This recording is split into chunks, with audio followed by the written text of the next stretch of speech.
Actually,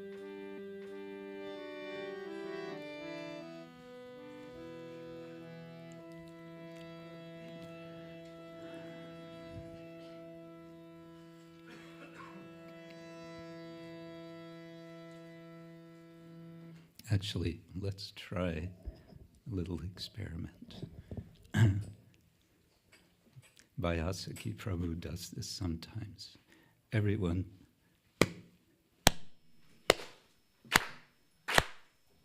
keep going. Jaya Radha Madhava Kunjabi Hari Jaya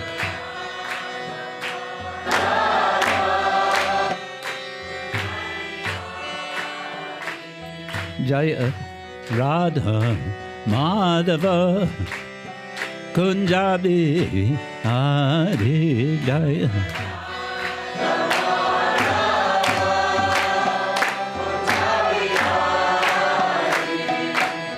Gopi Janavallabha Girivardhari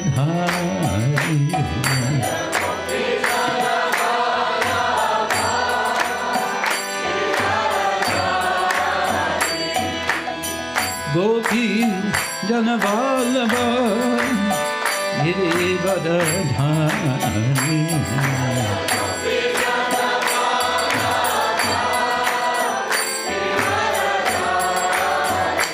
Yashodanandana Brajajanarandana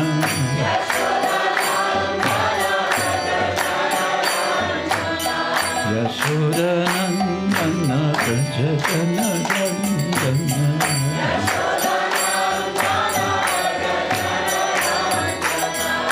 Yamunatira Vanacharya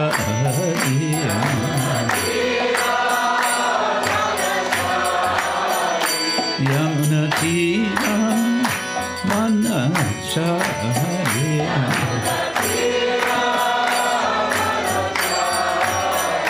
Jaya Radha Madhava Kunjabi Hari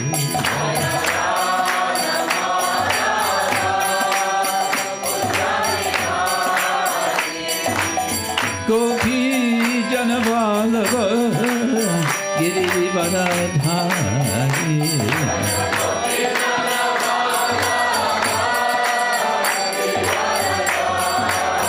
Yashodanandana Brajajanarandana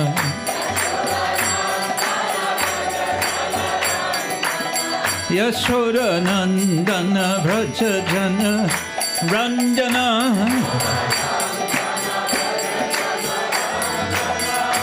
Yamunatira Vanacharya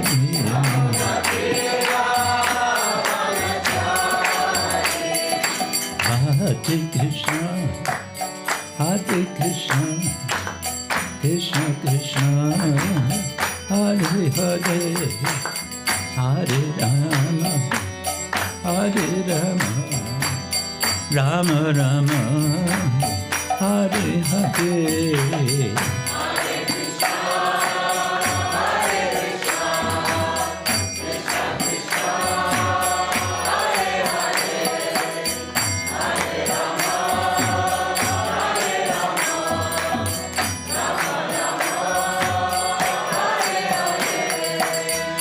Hare Krishna, Hare Krishna, Krishna Krishna, Hare Hare, Hare Rama, Hare Rama, Rama Rama, Hare Hare, Hare Krishna, Hare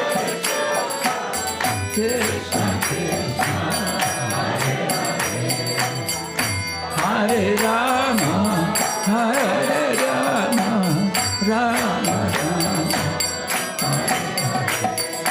Hare Krishna, Krishna Krishna, Hare Hare, Hare Rama, Rama Rama, Hare Hare, Hare Krishna, Krishna Krishna, Hare Hare, Hare Rama, Rama Rama, Hare Hare Krishna, Krishna Krishna, Hare Hare, Hare Rama, Rama Rama, Hare Hare.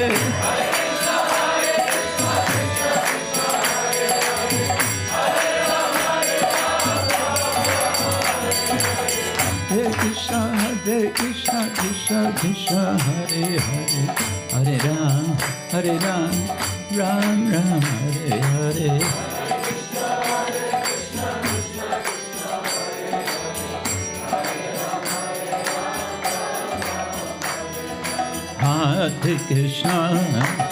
Hare Krishna, Krishna Krishna, Hare Hare, Hare Rama, Rama Rama, Hare Hare.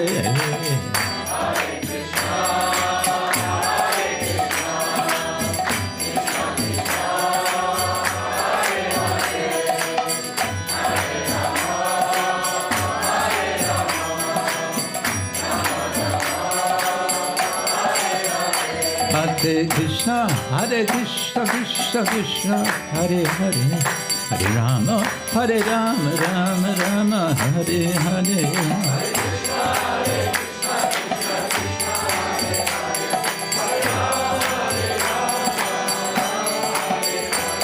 Hari Bo, Hari Bo, Hari Bo, Goda Hari Bo.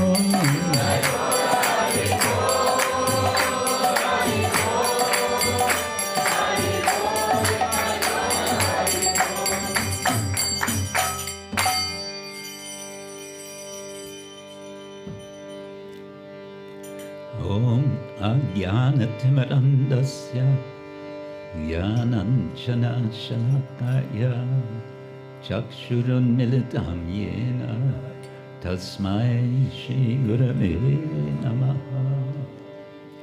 Shri Chaitanya Manobishtam Stapitam yena Bhutale Swayam Rupa Kadamahyam Dadati Swapadantikam Vandeham Shri Guru Shri Yukta Padakamalam Shri Gurun Vaishnavamscha Shri Rupam Sagrajatam Sahagana Raghunatam Vitam Tam Sajivam Sadvaitam Savadutam Parijana Sahitam Krishna Chaitanya Devam Shri Radha Krishna Padam Sahagana Lalita Shri Vishakhanvitam Scha Namah Om Vishnu Padaya Krishna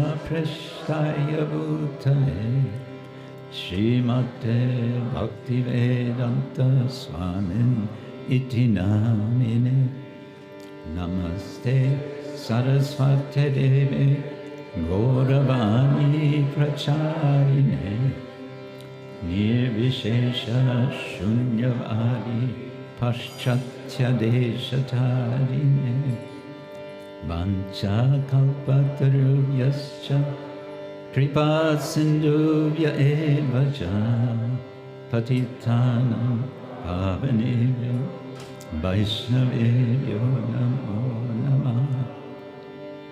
He Krishna Karuna Sindhu Dinabandho Jagatpate Gopesha Gopika Kanta Radha Kanta Namostute Tapta Kanchana Gaurangi Radhe Vrindavaneshwari Rishabhanusute Pranamami Hari Priya Jai Shri Krishna Chaitanya Prabhu Nityananda Shri Advaita Gadadhar Shivasari Gaura Bhaktavinda Hare Krishna Krishna Krishna Hare Hare Hare Ram Rama Rama Hare.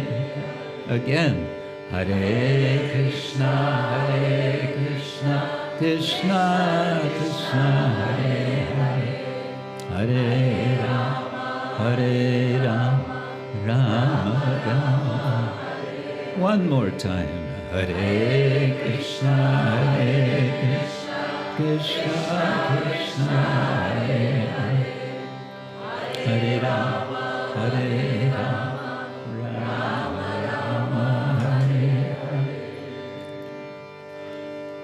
Om Namo Bhagavate Vasudevaya.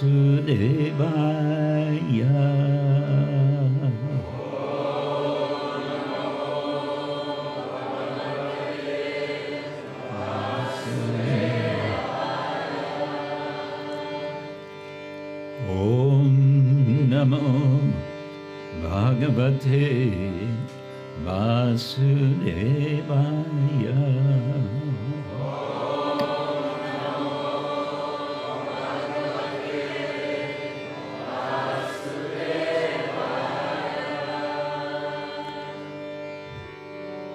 Om Namo Bhagavate Vasudevaya.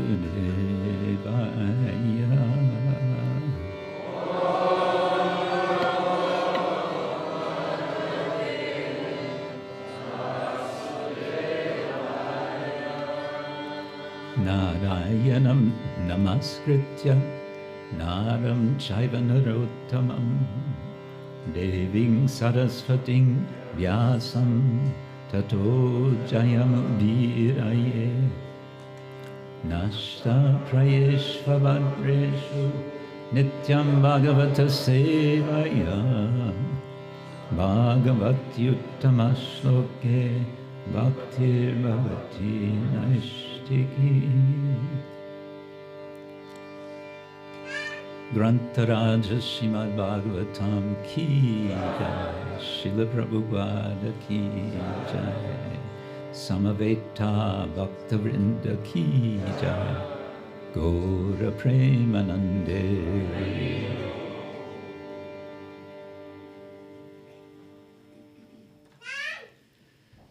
So, good morning, everyone. Good morning. It is a good morning, isn't it? Yeah, best morning. Did you know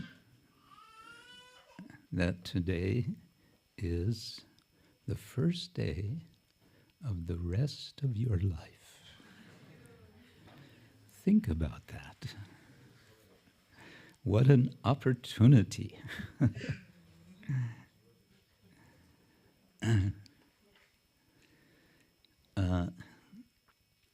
Yes, if we're going to have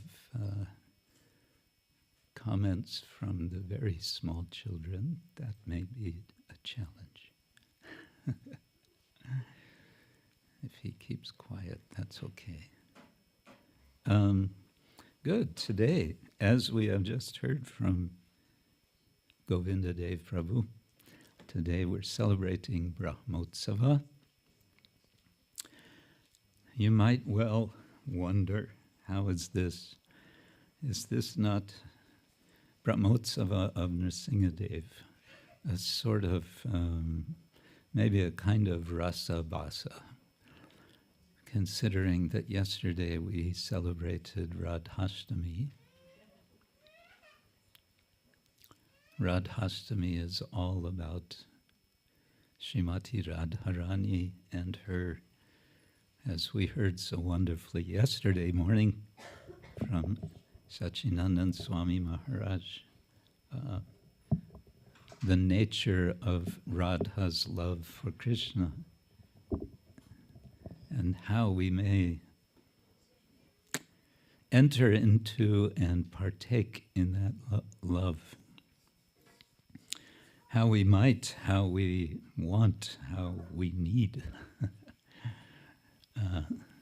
And now, here we are, next day, and okay, Radharani is somewhere else maybe, and today it's all about Nrsimhadeva. You know this word rasabhasa, rasabhasa. So we might think like that. But I like to remember the words of Srila Bhaktivinoda Thakur.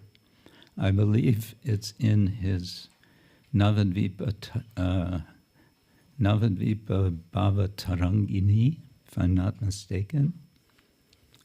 Because Bhaktivinoda Thakur worshipped Nrsimhadeva, Lakshmi Nrsimha. There's a deity at the Yoga Pit, the place of Chaitanya Mahaprabhu's appearance in Sridham Mayapur. And Bhaktivinoda Thakur explains, we worship Lakshmi Nrsimha. He didn't use the word instrumental, but in a somewhat instrumental sense. That is to say, we worship especially Nrsimhadeva to purify our hearts so that Radha and Krishna can be present, can be peacefully present, happily present in our hearts. We might want to then consider, should we have this Brahmotsava the day before Radhashtami instead of the day after, as a preparation. That's something maybe to be discussed by the temple management. But it's just a thought that just now comes into my mind.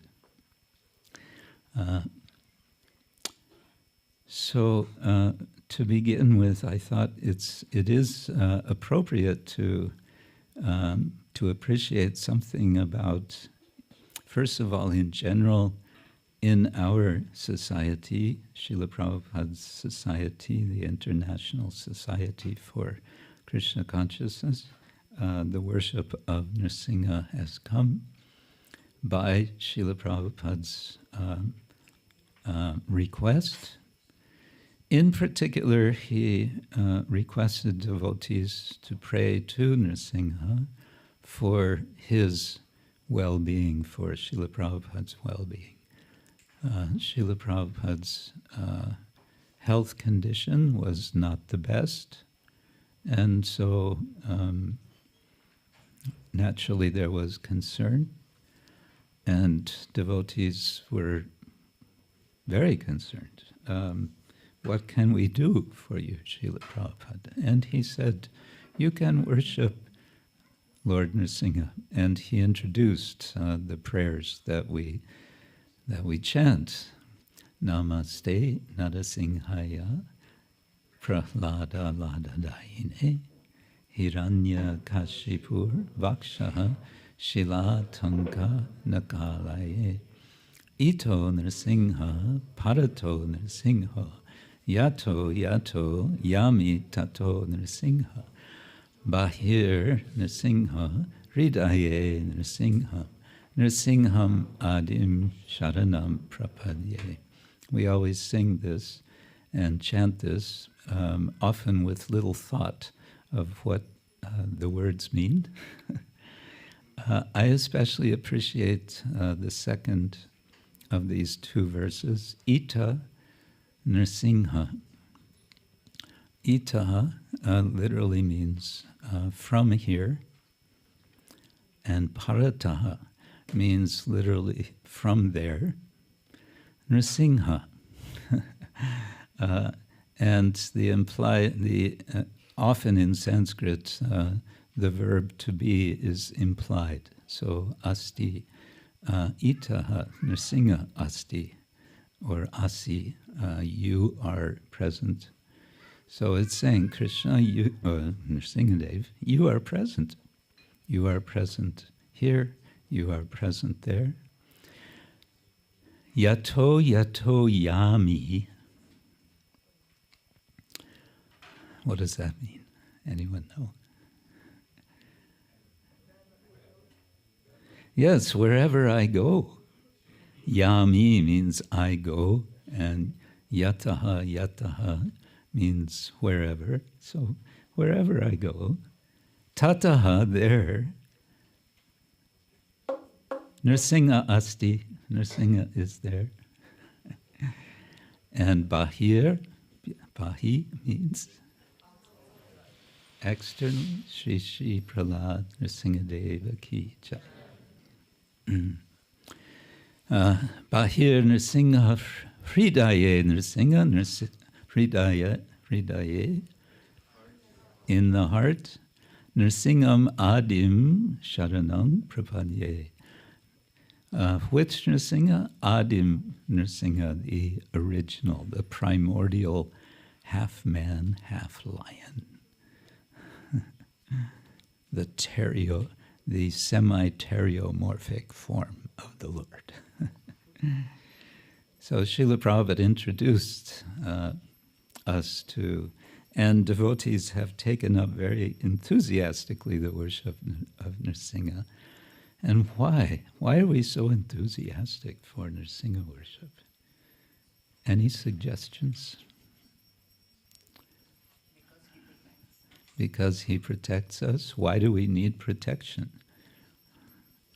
Do we need protection? Yes. There seems general agreement, although some of you may be doubting. Do we need protection? Yes. Yeah. No? Yes. Maybe. Yes, no, maybe. Yes? Yes? Yes, we need protection.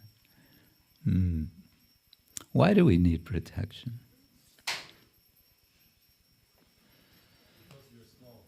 Because you're small. We are small, huh? Maya is everywhere. Is Maya everywhere? We just heard that Nrsimha is everywhere. Which one is everywhere? Can they both be everywhere? Uh-oh. We have some achintya Veda issue here. Okay.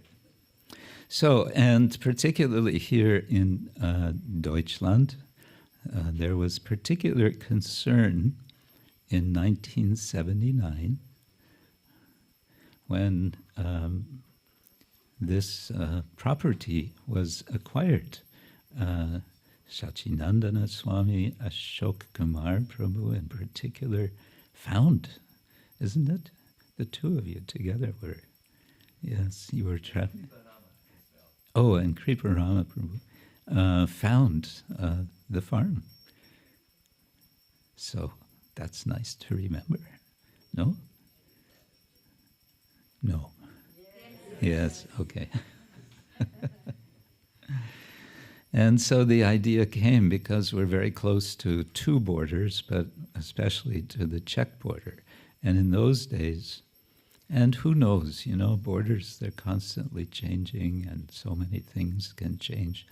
But in those days, it was called the Iron Curtain. At least in America, what was it called in Deutschland also? Eiserne Vorhang, yeah? Yeah, so, there was kind of this concern about the political, let's say, two worlds, seemingly two worlds. For Prahlad, they're not two worlds. They're, there's no enemies and friends. Everyone is a devotee. Anyway, so this concern was there, and so it was decided. Nrsimhadev should be our Ishtadeva. And so Lord Nrsimhadev came, and he came very quickly. He came more quickly than any of us expected. The deity was ordered in South India. Ashtarata Prabhu went to South India. He arranged everything. And in those days, if you had any kind of business with India, shipping especially, basically the best mentality to have was you place the order and then you forget about it. And if the order is ever delivered, you don't necessarily expect the order to be delivered, But if it's delivered, you can be very happy. Oh, it's delivered. Oh, yes, we ordered, this, that, or the other 5 years ago. And so with some kind of ideal like that, Nrsimhadeva was ordered. And then he showed up. He showed up. It was from the day Ashtarata Prabhu left Germany to go to India, and he had to spend several weeks to organize everything, to the day Nrsimhadeva came in a big box on a truck, was 14 months. 14 months a day, we think, well, okay, that's, yeah. But in those days, wow. And the temple was not yet ready for him. So we're like, excuse us, Lord, but you've come a bit early.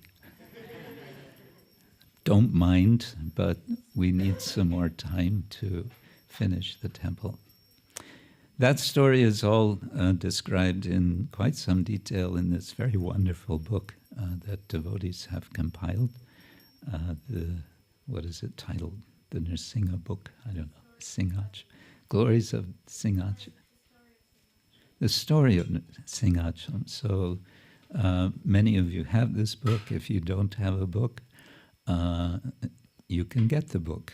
And if you decide not to get the book, then 50% of your life is wasted. And remember, today is the first day of the rest of your life. So if you have who does not have a copy of this book?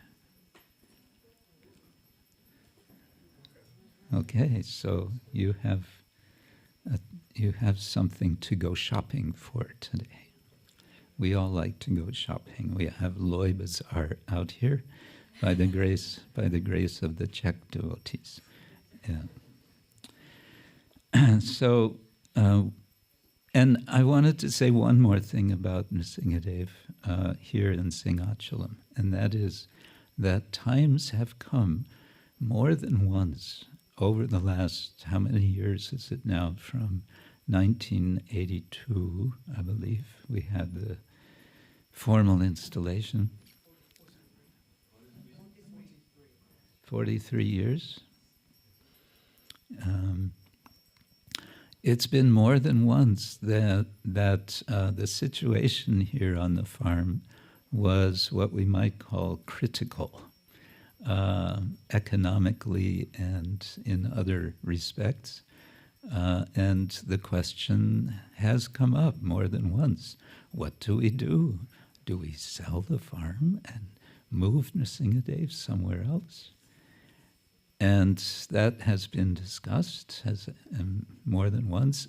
And then what happens? We come in the temple and we look and we see Lord Nrsimhadeva, and he's there with Prahlad on his lap, and he's slightly smiling with all of his teeth, and he is looking at us, and he seems to be saying, well, I don't know about you, but I'm not going anywhere. And then we realize, well, if Nrsimha is not going anywhere, then we also cannot go anywhere. And so Nrsimhadeva is here, and we are celebrating the 43rd Brahmotsava. A word about Brahmotsava. I just looked it up, I confess, in Wikipedia. Brahmotsava is, a full Brahmotsava takes 9 days, if not 10. I don't know if that day will come when we'll have a 9 or 10 day Brahmotsava, something to think about. But 9 or 10 days in South India, especially in Tamil country, this is the main festival of any given temple. And what happens on each of these days, kind of the highlight, I would say, of each day, is that the Lord goes out on procession. And he goes on procession in a different vahana. He has so many different vahanas. And what he's doing, going on procession, Srila Prabhupada would say he's going for a stroll. You know the word stroll in English? Wie sagt man auf Deutsch? Spaziergang. Yeah, ein Spaziergang. But also, he is extending his territory. He's expanding, he's looking, he's surveying his kingdom, so to say. So this is something that the devotees like to celebrate, to participate with the Lord. We're making it very short, Brahmotsava, but nonetheless we are joyful that we can celebrate with the Lord in this way. Good. Now I would like to chant a verse from Srimad-Bhagavatam. I requested verse number 10 of chapter 7. Yes, very good. Of Canto 7, this chapter is called What Prahlad Learned in the Womb. And we can chant together, Shri Narada Uvacha, Ayam Nishkil Bisha Sakshan, Ayam Nishkil Bisha Sakshan, Mahabhagavato Mahan, Mahabhagavato Mahan, Tvaya na prapsyate sangstam,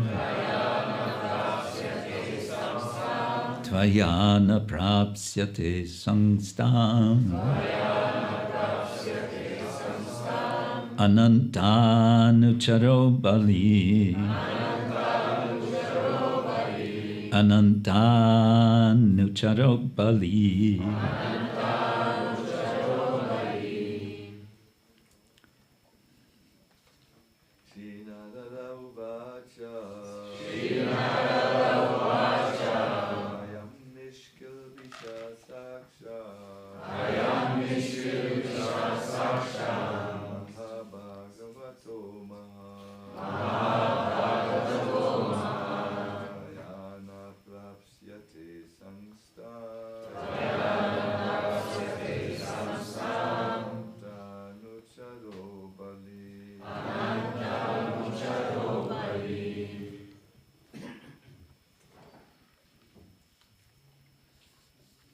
Srila Prabhupada said if we chant the verse 10 times, we'll memorize it.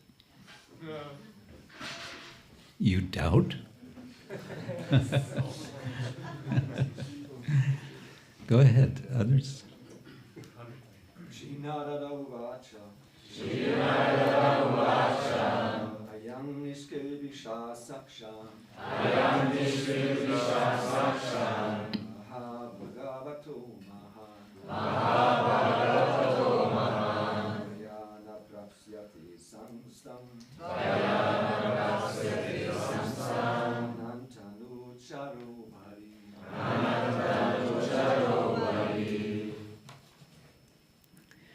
Ladies.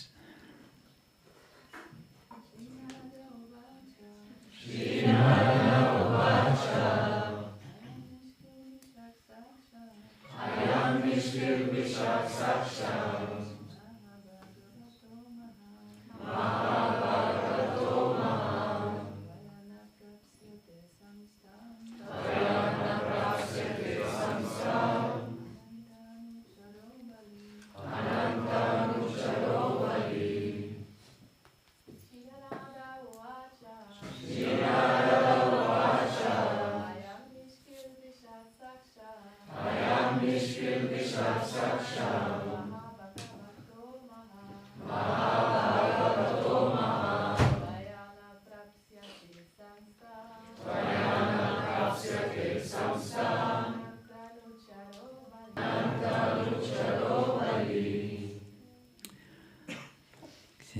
Shri Narada Uvacha. Shri Narada, the great Saint Narada Muni said, I am this child within the womb, Nishkilbisha, completely silent, completely sinless, Sakshat, directly, Mahabhagavatam,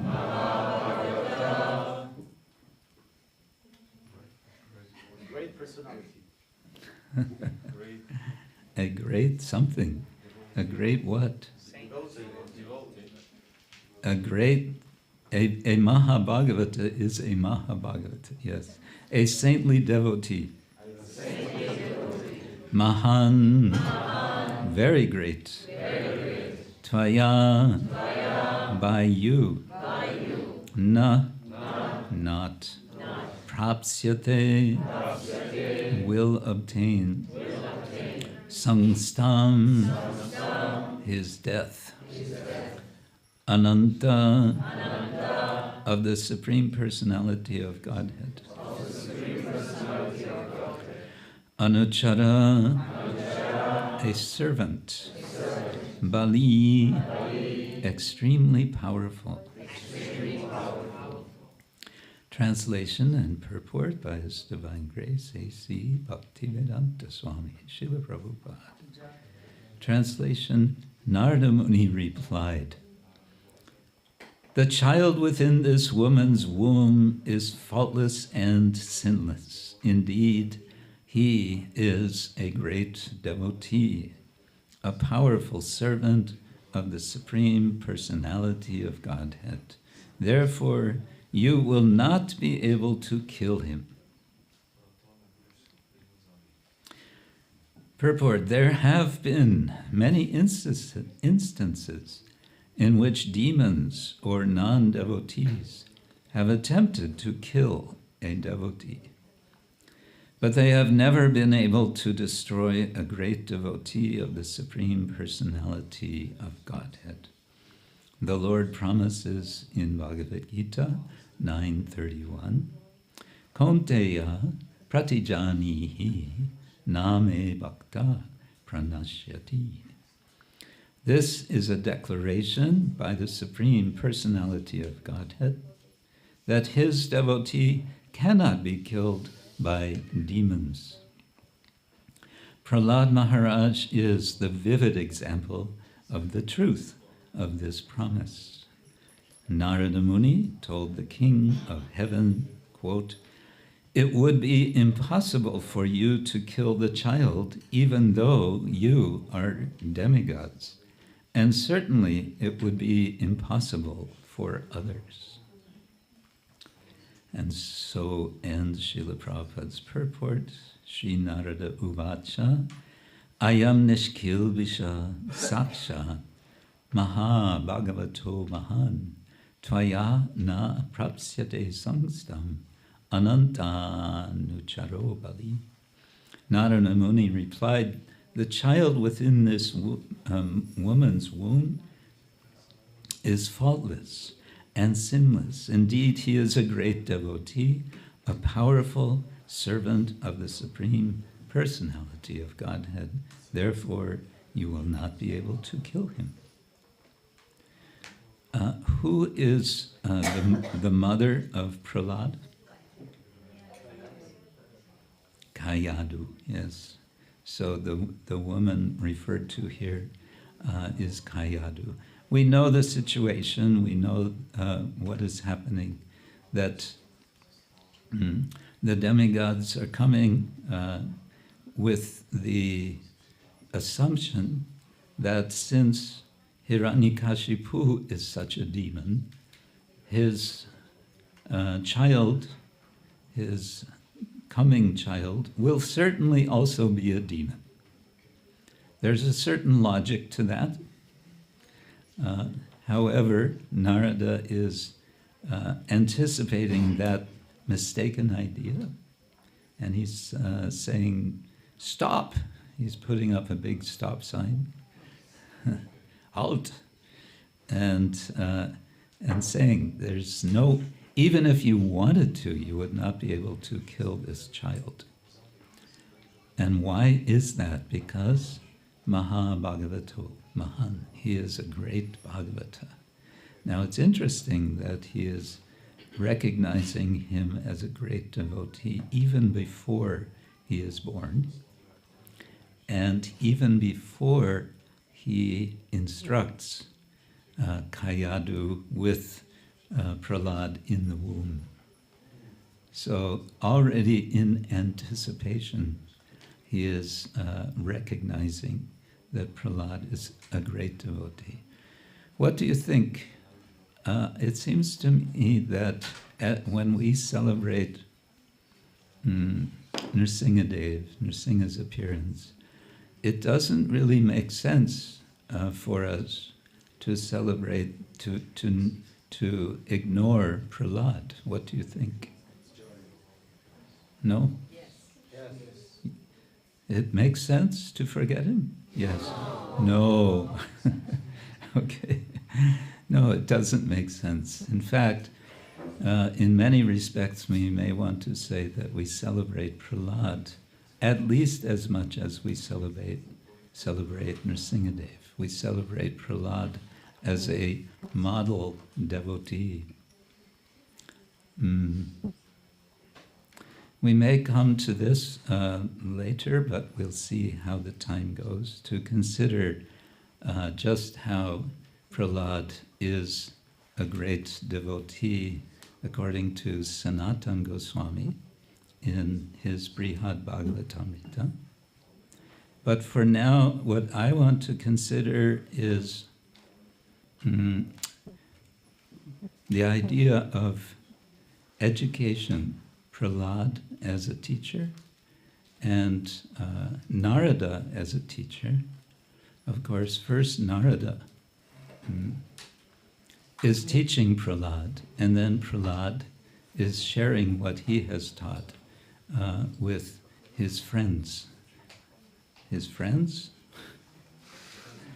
Well, his colleagues, his fellow demon children.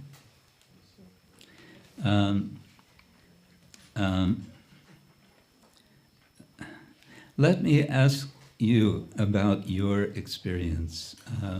We all have been to school, yes? Anyone who never went to school? We all went to school. Before I ask you this, though, I want to mention something I saw just a few days ago. I was alerted to the existence of one documentary film called Schooling the World.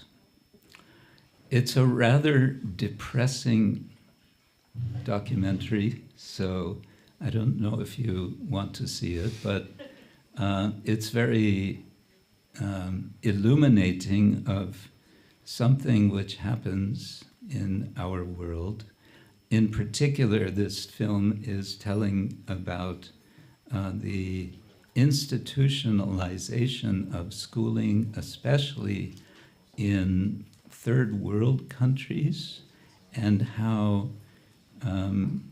as a result, children are becoming incapacitated, we would say. You know this word? Incapacitated. They become dysfunctional in their own communities. They lose touch with their communities. They lose touch. They don't learn how to survive in these traditional societies. Nor can they survive. They're being schooled for modern life, so they're learning, reading, writing, arithmetic. We say the 3 R's. They're learning how to use computers, and they're learning sort of regimentation, how to march in a group and things like that. And then they end up in the slums of so many cities, lost people.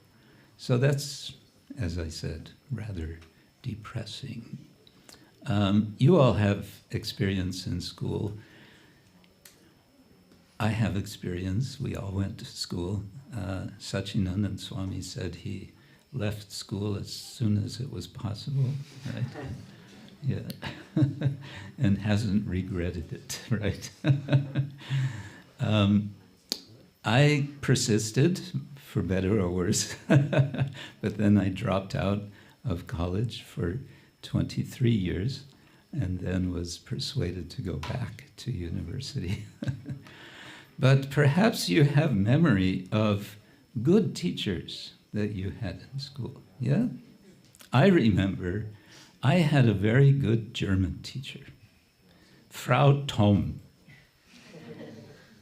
She was from Eastern Germany, von der DDR. But she was a very good, very patient teacher, very sober. Sometimes I felt bad for her because some of the other students would kind of make fun of her. And I thought how terrible this was. But she just endured, and she had a very strong sense of duty to teach us German. And I'm always grateful to Frau Thom for taking me on the first steps of the path of learning Deutsche Sprache. Would anyone else like to share some experience you have of a good teacher that you had in school? Don't all answer at once. Stas. I had also a very good German teacher. Oh, okay. Yes, he was very cool. Teacher. Okay. And it was very, very funny. Like always, so very funny with him. So, Okay. Yes, so, Nico, his name was Nico. He was Nico. originally from Poland. Okay. He was very tolerant. Yes, so I still would like to learn German with him. And you feel some gratitude to him, Of isn't course, it? yes. Yes, Gopinita, yes. I had a nice maths teacher. Math Her teacher. name was Miss Bannister. I mean, I quite liked maths, and I remember her telling me after one of the tests. What was her name? Miss Bannister. Bannister. Bannister. Very nice, yeah, elderly, small teacher. And she told me after one test, Sangeeta, please do not get emotional when making a test. And I was like, oh my goodness, what does she mean? And she showed me exactly where I was frustrated on a mathematical equation and had messed basically the rest up. And I carried this away with me. It was very nice that she took the time. She said, don't be emotional. During the test. Keep cool. Keep cool, yeah. Okay. One more. Yes. Even I had a very good mathematics teacher. Also a mathematics teacher. I was not that good at mathematics, and whenever there was exams, we were just reading it in the very last moments, and we're like, okay, we have max exam the next week, so start reading it. So she used to always tell this, that it's never too late. You can still start and you can try to finish up. So that was one thing which I always keep in my mind, and it's very good. It's never too late. That's a nice lesson for us in general with regard to bhakti, devotion. It's never too late. What did Prahlad teach? What was the first thing that Prahlad taught to his schoolmates? What was the first lesson that he gave to them? Start young. Komar amacharet pragyo dharmang bhagavatan iha durlabang manushang janma tat api adruvam artadam. This life is artada. Do you know what artada means? Artada. Arta means value. It can also mean meaning. And da means not like The Simpsons, duh. Da means giving. So giving life, giving meaning. Giving value. This life gives us value. That's his first lesson, but he says komaram acharet. And this acharet is a kind of imperative. It's called the optative form, technically in English. And it means you should do this if you want a certain result. There's a stronger imperative, which is just do it. Sarva dharman parityaja mamekam sharanam vraja. It's no accident, perhaps, that Krishna says vraja, and we immediately think Vraja Vrindavan. But technically the word means go. It's a technical word, go. Go where? Go to Vraja. And what does Prahlad Maharaj teach? Shanti, shanti, shanti. What does Prahlad Maharaj teach to his dear demon father? What is his first lesson to his demon father?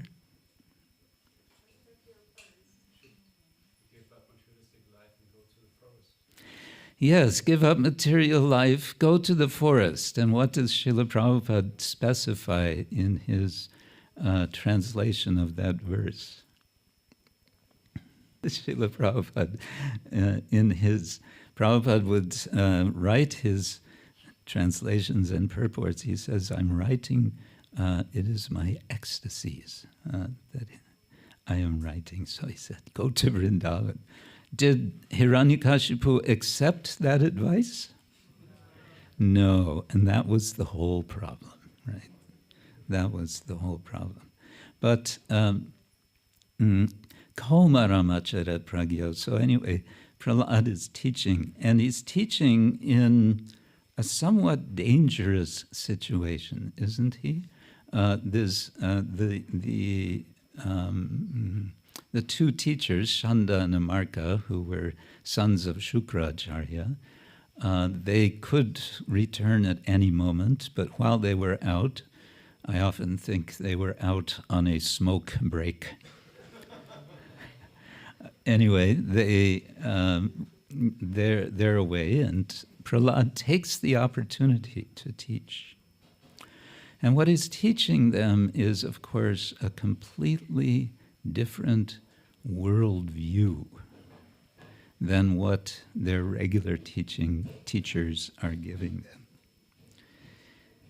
If you'll bear with me, I would like to share with you a little about the notion of education for virtue, because I think that one way of understanding and appreciating Prahlad Maharaj, he is the ideal devotee, as we've read here, Maha-Bhagavato. But he's also teaching, we may want to say, virtue. The Sanskrit word for virtue, one word is guna. Guna. So he is himself full of virtue, and he is wanting to share this with others. In Western philosophy, brace yourself, now you're going to get a little lesson in Western philosophy. Are you ready for this? Yes. Are you sure? Yes. No? Yes. Maybe. Yes. I hear most of you silently saying, no, please. I had so much school, I played hooky as much as I could in school. You know what playing hooky means? It means not attending class. It's an English slang, playing hooky. Anyway, well, whether you like it or not, Hare Krishna. No, I don't like to say that. I find it interesting, and I hope you find it interesting. There's different ways of understanding how do we imbibe virtue. Devotees want to be virtuous. We want to be good, isn't it? We also want to be beyond good. Na dharmam, Shrutigana niruktam kila kuru vraje radha Krishna prachura paricharya mihatunu. Forget about dharma and adharma, says Srila Raghunath Das Goswami. Just worship Radha and Krishna. Yes, but then again, we also practice dharma. Srila Prabhupada encouraged us to cultivate Brahminical qualities. We can say that his way of expressing virtue, cultivating virtue, is cultivating Brahminical qualities. And this is something which the word cultivation is important to. So, going back to Western philosophy, we start with Aristotle. You've heard of Aristotle, haven't you? Of course. Well, Aristotle had this idea. How do you learn virtue? By habituation and by practice. Just as you learn a skill, playing mridanga, playing harmonium, playing guitar, doing all the different skills that we might do as a result of practice, we can also practice being good. This was Aristotle's idea. Would you say that Prahlad teaches this? Yes, no. Okay, I'm going to leave this open. You can study Prahlad's teachings and then decide whether you are... Well, let me give you a hint. What does Krishna say as his second instruction to his dear demonic father?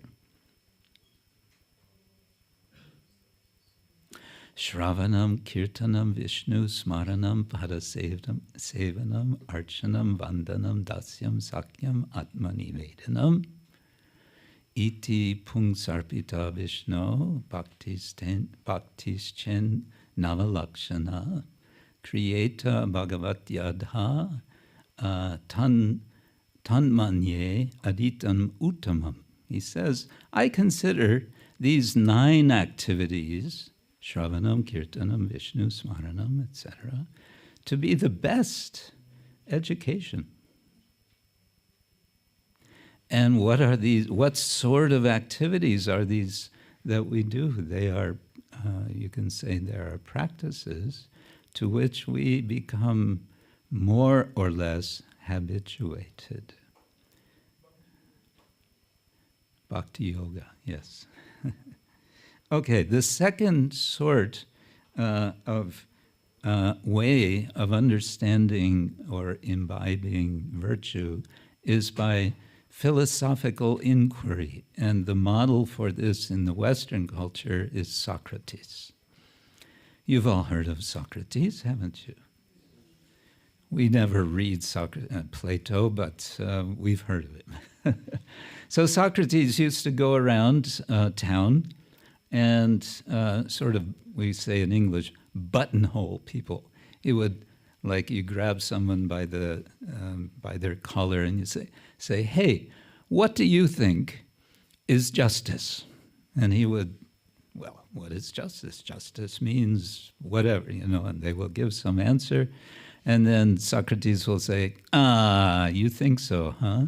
Well, in that case, and then he would give a reason why what their answer, whatever their answer was, is kind of silly or stupid or not very comprehensive. And in this way, he would generate thinking about what is virtue, what does it mean, what are in the Western tradition 4 cardinal virtues, one of which is justice. So this questioning, and we hear again and again in our tradition that questioning is a good idea. It's actually a practice, questioning. Now, it's always a kind of humorous thing. You give a lecture and you talk about how important questioning is, and then at the end you say, so, are there any questions? And then the devotees go, no one dares ask a question about questioning. The third way of learning, would you like to hear the third? Yes? You're still with me? Okay. The third way is by example and by experience. Would you say that Prahlad is a good example of example? Okay, here we have no hesitation. Prahlad is a good example of example. And one reason that he is such a good example of example can be understood from Bhagavatam. And I will read, this is from chapter 4 of part 1 of Srimad-Bhagavatam. Let's see if I can. Krishna Vishto Yo Smritat Meva Matto Nrityangayan Kampamano Rudangscha Lokan Sarvan Udharan Sangsritibyo Vishnor Bhaktim Harshayam Asatanvan. This is Lord Shiva speaking to Narada. As you may know, Narada is kind of touring, searching for the devotee who has received the greatest blessing of the Lord. And he has been speaking with Lord Shiva, first identifying him as that devotee, who then insists that this is not at all the case, that he is the greatest devotee, but rather he must go and meet Prahlad Maharaj. And in explaining this to Narada, he says, while immersed in meditation on Krishna, I'm sorry, correction. This is Narada now speaking to Prahlad. He's been convinced. Narada has been convinced by Lord Shiva to go and meet Prahlad. So now he's meeting Prahlad. And he says, while immersed in meditation on Krishna, you seemed to forget your own existence. Like a madman, you danced and sang and called out loudly, your body trembling. In this way, you spread devotional service unto Lord Vishnu, delivering all the worlds from the cycle of material life and filling them with joy. The name Prahlada, what does it mean?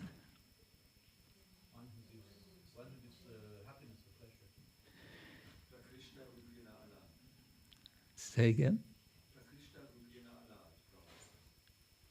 I can't quite hear. Oh, okay. Yes, you're giving the technical. Prakrishta Rupena, yes. Prakrishta Rupena Ahlada, yes. Ahlada means joy. Prahlada means real joy, full joy. So here, Narada Muni is recognizing that the character of Prahlad, that he is joyful, that he is full of joy, is such that he is delivering all the worlds from the cycle of material life. And this is an aspect, we can say, of Prahlad's character, which is an example. But now you may say, how is this an example for us? we do not feel such joyfulness, and we are not absorbed like Prahlad is, to such an extent that he is forgetting his own existence. And we are not always dancing like madmen and singing, although we are sometimes dancing like madmen and singing, right? Especially, where is he? Vishnu Jan. So how is this? This is an aspirational example. You know the word aspirational? So we receive aspirational examples in devotional life. And Prahlad, in one of his prayers to Nrsimhadeva, is speaking about his gratitude to Narada for inspiring him in devotional service. How does that verse go? Evam janani patitang prabhavahi kupe. He says, I have fallen into a well full of snakes. Kama bikama manuya prapatang prasanga kritvat masat surarshina bhagavan grihitva soham katam nuvisrijay tavabritya sevam. He says sort of rhetorically, how can I forget my spiritual master? Narada has pulled me out of this well. And so Narada becomes also such an example. But related to example is experience. And we've been hearing from His Holiness Sachinandan Swami yesterday and many times about the importance of experience.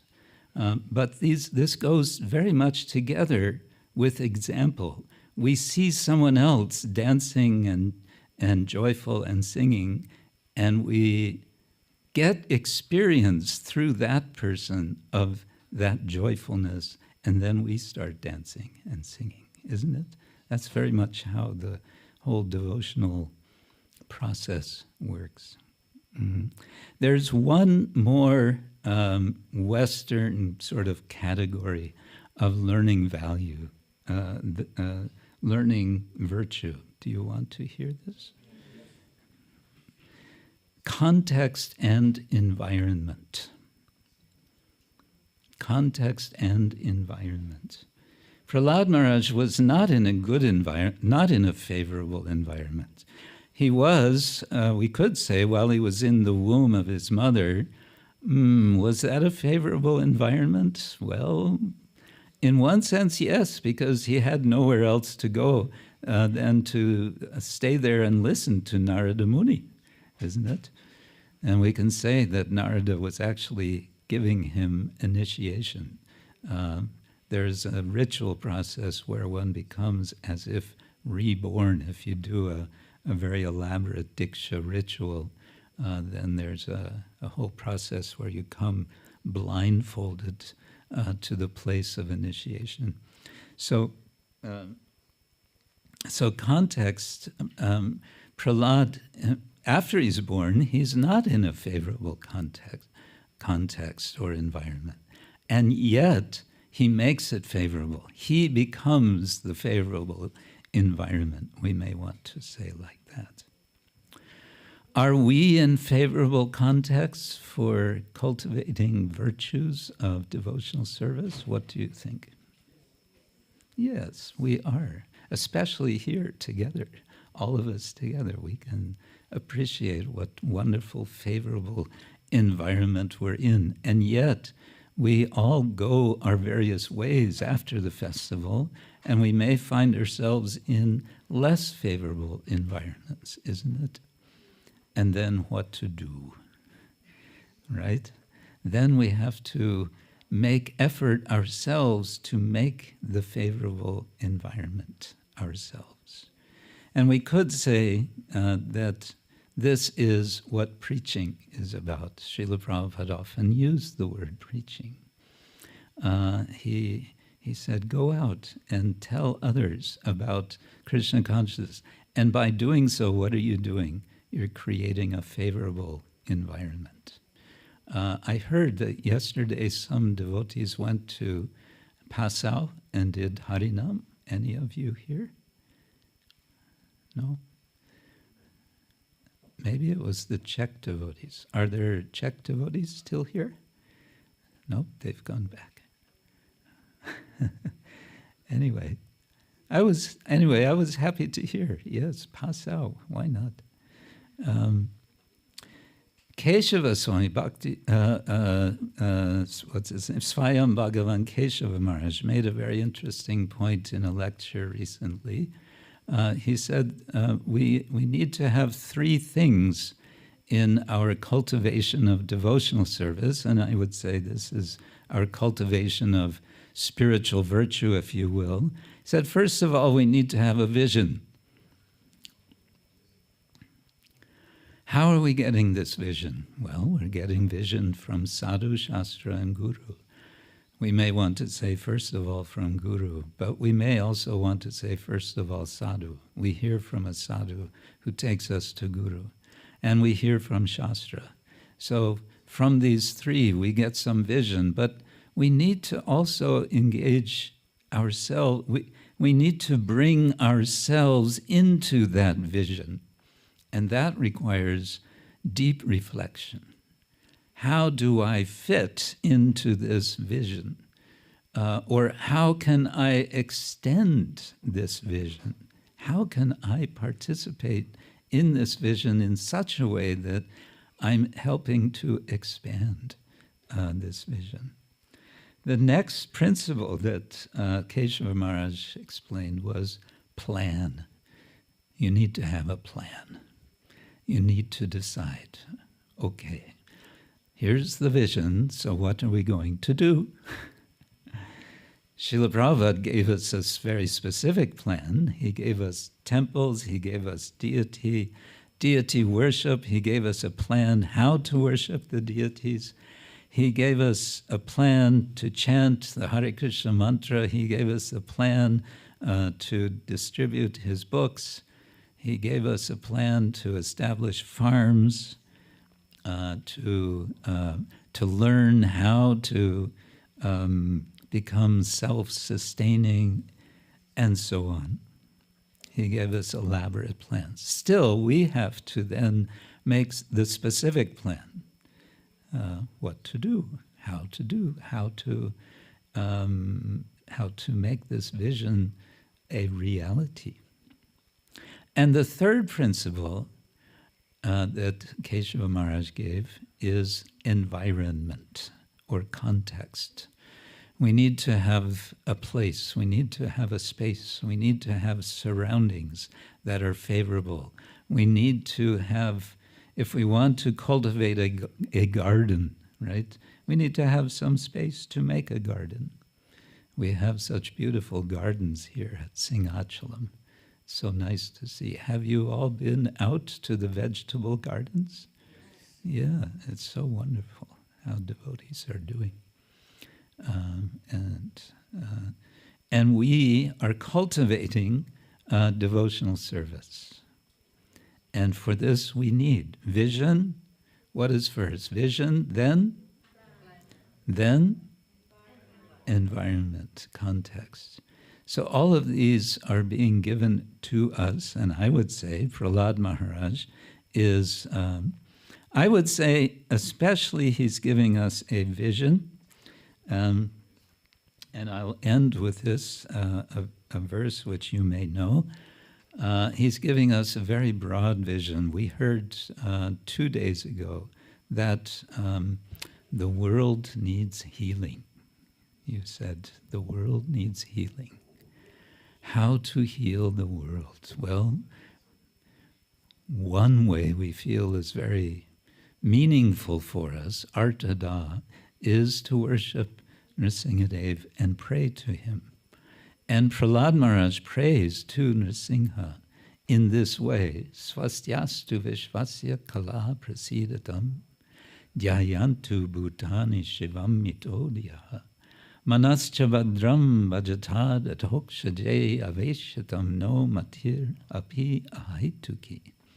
He says, Swasti Astu, let there be auspiciousness. Swasti Astu Vishvasya, where? All over the universe. Kala Prasidatam, and let those who are kala, who are envious, Prasidatam, let them be satisfied, let them be peaceful, let them be shanti, let them be prasidatam, let them be, let them not be demons, demoniac. Swastyastu vishvasya kala prasidatam dhyayantu bhutani shivam mito diyaha. By meditating, dhyayantu, let them meditate on you. Manascha badram bhajatad adhokshaje, let them meditate on you who are at hokshaja. Aveshatam no matir api ahaituki. Let everyone be satisfied and be happy, and let everyone be engaged in devotional service. This wish of Prahlad is the wish that this desire is integral, I would say, to our desire to approach, and now I'm going to jump back to our theme of yesterday. It is integral to our aspiration to receive the favor of Srimati Radharani, by whom we receive the favor of Lord Krishna. To have this vision that Prahlad is giving us. Prahlad is sitting on the lap of Nrsimha, and if you go to Mayapur, you'll see Nrsimhadeva in a somewhat different mood. What is that mood? Say again? Wrong. It's Stala Nrsimha. Stala Nrsimha is Nrsimhadeva. He's just broken out of the pillar. And he is, so to say, blind with anger. He is so angry. Eventually, he's going to see that object of his anger, right? And then he's going to give that object of his anger a little surgery, right? He's going to help him. He's going to teach him a lesson, yeah. But before that, he's, you see two of his hands, they're like this. I like to say, he's saying, where is that rascal? But here we have, and there's so many different forms of Nrsimhadeva. If you go to, where is it, in South India? Ahobilam, yes. If you go to Ahobilam, you'll see so many different forms of the Lord. Here we have Prahlad Nrsimha. Prahlad is on Nrsimhadeva's lap. Shanti, Shanti, Shanti. And it's described in one text, the Hari Bhakti Shuddhodaya, I believe it is, that Nrsimhadeva took Prahlad on his lap, he patted him on the head, and he licked him all over the body. Like a lion, like a mother lion will lick the baby lion. So this is Nrsimhadeva in the mood of a mother. Hare Krishna. You never thought of Nrsimhadeva like that, did you? But there he is with Prahlad on his lap. So, Swastiastu Vishwasya, let there be auspiciousness for the whole world, and let it begin here, where we are in our environment which we create, which we sustain, and which we are blessed to be part of or be in the presence of Lord Nrsimhadev. Hare Krishna. I will stop there, and I believe that because we are not fasting today, it would be a disservice to all of you if I would spend time for comments and questions. Having said this, I also feel it would be a disservice if we did not ask His Holiness Sachinandan Swami if he doesn't have some point, some comment, some observation that he would like to share with us on this Brahmotsava occasion. Is there a microphone? Yeah.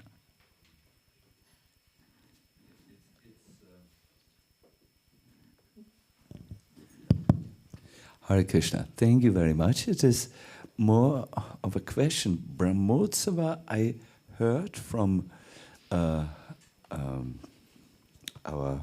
Pujari, Amara, is translated as the Utsava of Brahma, the creator of the universe.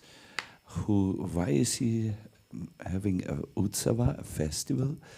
Because he's now installing the protector of the universe. Is that true, or is there more to know about Brahmotsava? I was happy to know this the first time, this type of definition. Can you maybe speak more on what this particular Brahmotsava or festival which we celebrate today is all about? I would say that this is true, accurate, what you say, and we may also want to say that Lord Brahma he's the, founder, acharya of the universe. And so he blesses with his presence the temple where the deity is being established, because the temple is a kind of, to use the term of one of my professors, a mesocosmic form of the universe. Or, a mesocosmic. So there's microcosm, mesocosm, and macrocosm, yes. So we are all microcosms.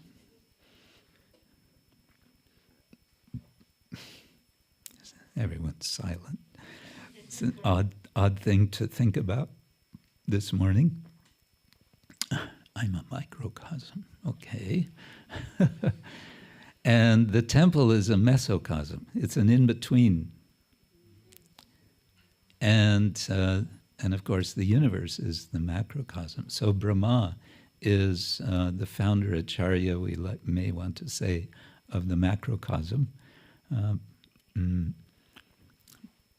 And so he is also participating, we can say, with the installation of the deity in the temple, who is thereby establishing the mesocosmic universe of the temple. That would be another way of explaining, but I'm sure there are more, because the way these things are, you can explain in any number of ways.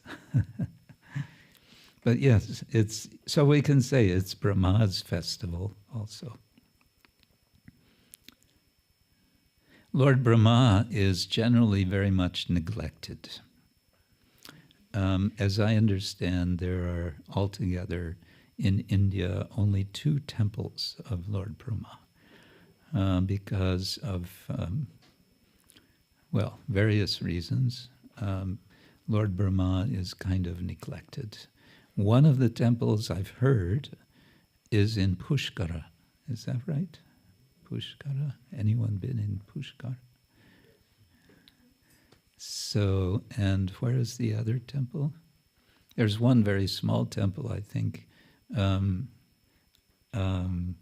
Varshana, isn't it? Going up the stairs? Yeah. I saw one deity of Brahma. He had 4 heads, in any case, in a sort of side shrine of one Taoist temple on a mountain in China. Anyway, that's Brahma. So, yeah, today is his day also. So we can we can honor Lord Brahma today as well. Why not? Was that all you wanted to say? Okay.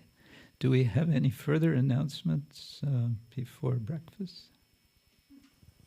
Yeah, we will continue at 10 already, actually. Oh, okay. So, but we can all take prasadam and we can meet shortly after 10. And the idea was that His Holiness Satchidananda Maharaj will start with Kirtan inspiration, and then when the Abhishek starts, Krisna Maharaj would sing then also. Oh. Okay. The Abhishek will start at 11, and the idea would be that Maharaj would give an inspiration on, and not only with talking, but also Kirtan, and how to meditate. Very often during the Abhishek, Maharaj gives inspiration, so the idea would be to, before the Abhishek, Maharaj will focus us. And today we have the advantage, we're not too many, so we will all have a chance to be right in front. Take advantage. Okay. Hare Krishna. Shri Shri Prahlad Lakshmi Nrsimhadeva ki Srila Prabhupada ki Grantaraj Srimad-Bhagavatam ki Simhachalam Dham ki Gaur Premanande. Hare Krishna.